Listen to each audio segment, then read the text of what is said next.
Halo MotoGP lovers, selamat datang di channel FMGP Sport, channel yang akan menyajikan berita seputar dunia balap spesial untuk Anda. Jika Sobat GP terhibur dengan berita yang kami sajikan, jangan lupa subscribe dan nyalakan notifikasinya. Baiklah, langsung saja mari kita simak berita selengkapnya.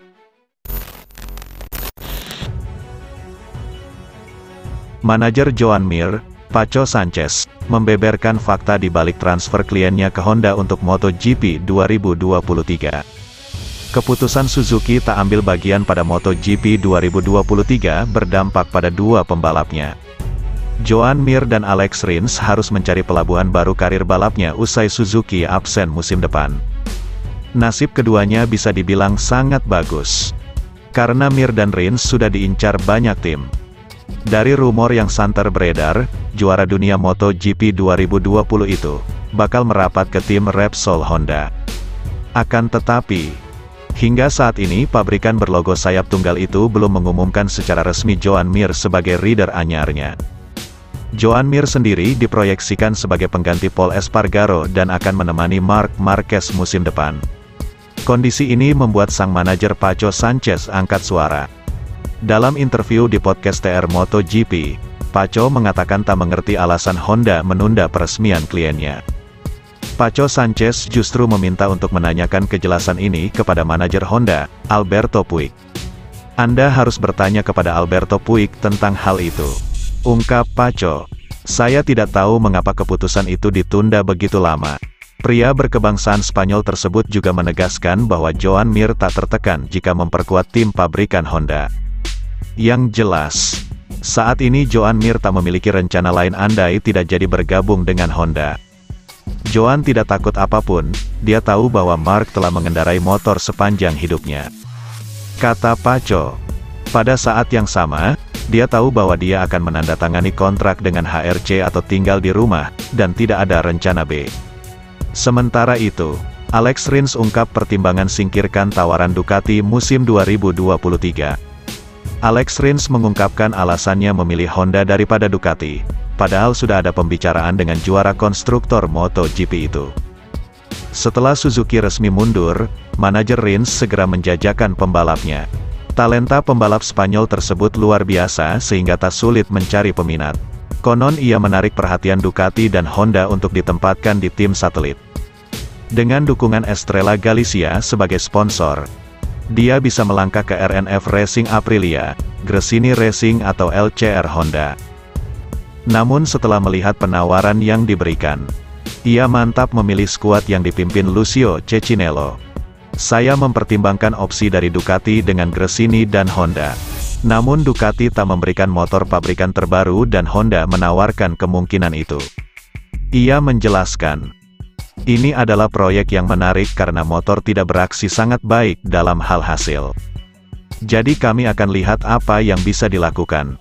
Rins memastikan bakal total membantu Honda dalam pengembangan motor dan prestasi.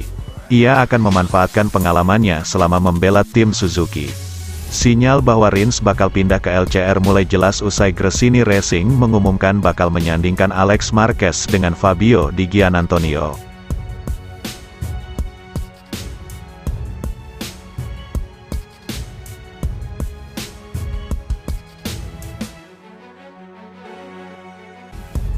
Sobat GP jangan kemana-mana, karena setelah ini masih ada berita menarik lainnya.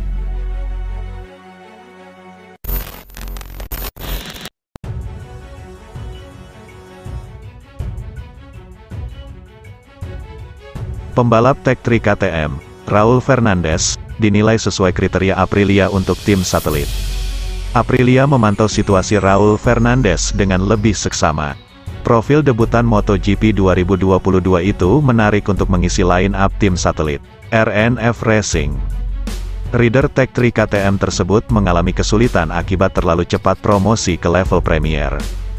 Minim pengalaman diperumit dengan kondisi motor RC16 yang kurang kompetitif. Alhasil ia berada di urutan paling buncit klasemen. Fernandez baru mengumumkan 5 poin setelah finish P15 MotoGP Catalunya dan P12 balapan di Jerman. Meski begitu ada sisi positif dari pencapaian tersebut.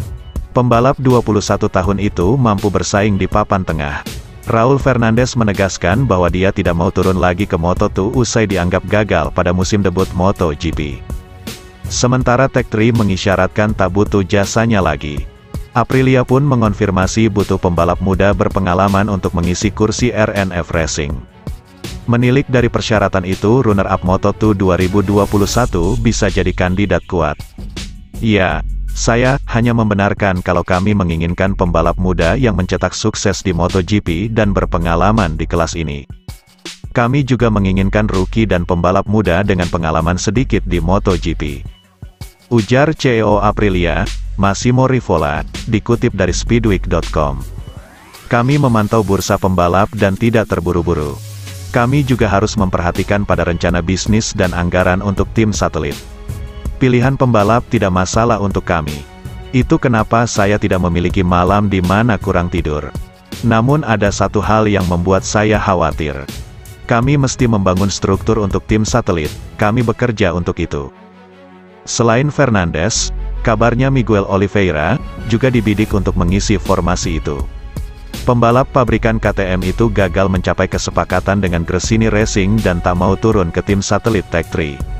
Aprilia merupakan tim terbaik dalam klasemen sejauh ini. Berkat kinerja luar biasa Aleix Espargaro dan kebangkitan Maverick Vinales, pabrikan Noal melibas Yamaha dan Ducati.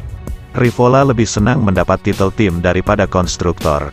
Gelar juara tim lebih berharga, karena kejuaraan ini merefleksikan performa dua pembalap yang Anda gunakan di tim pabrikan. Katanya, hadirnya tim satelit jelas sangat menguntungkan bagi pabrikan. Namun perbandingan tersebut tidak imbang dengan Ducati menurunkan 8 motor. Ya, ini adalah poin bagus. Jika kami mencapai keseimbangan tim klien dalam rencana bisnis, itu sempurna untuk kami. Karena itu berarti, tanpa investasi tambahan, kami punya motor 2 kali lebih banyak di grid. Kami memberikan citra lebih baik. Itu akan jadi proporsi menarik jika kejuaraan ini mendatangkan uang. Dari 3 kejuaraan, titel konstruktor paling tidak penting. Dengan 8 Ducati lawan 2 Aprilia dan 2 Suzuki seperti sekarang, kompetisi ini tidak masuk akal. Pungkas Rivola.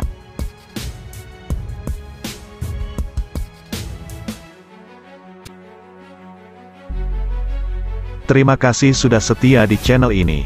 Nantikan ulasan-ulasan menarik lainnya dari channel FMGP.